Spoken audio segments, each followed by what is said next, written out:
kulanti wacan aqyaartana daawata meel walba aad joogtaan waxaad ku soo dhawaataan janalka baarka 252 oo markan isagu gaaray 1000 subscribe waxaan sii wadi doonaa wararkeena guud inagoo idinkugu hambalyeynayna gaarista 1000 subscribe oo la'aantiin aanan gaari lahayn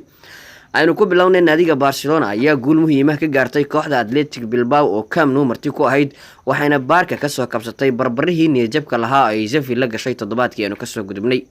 guushan ayaa Barcelona ka caawisay inay dib ugu soo laabato hoggaanka La Liga ka hor inta aanay Real Madrid la ciyaarin kooxda Real Mallorca.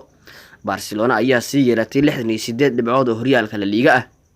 qaybta hore ee ciyaarta ayaa lagu kala maray barbardhac eber ah oo isku dhaafi waayeen labada kooxood ee Barcelona iyo Athletic Bilbao.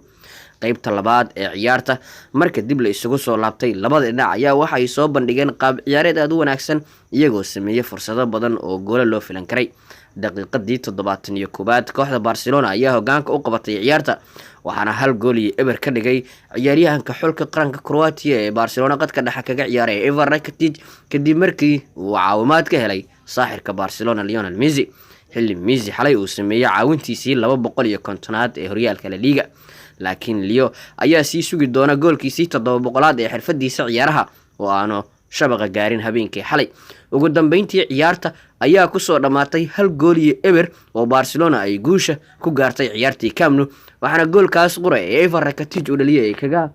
mahadcelinayaan guushii xalay ay gaareen naadiga Barcelona sidaasna ay hoggaanka ugu qabteen waxaana ay dhowri doonaan natiijada Real Madrid oo dardarihii ugu xooganaa ku socota oo iyadu soo dhaweyn doona la ciyaari doonta Real Mallorca. waanaga inta wararkii kooxda Barcelona ee natiijadii kulan ciyaareedkii xalay tan inta aan ku kulmi doono warbixino kale oo caynkana waxaan idinkaga tegaynaa sidaas nabadgelyo.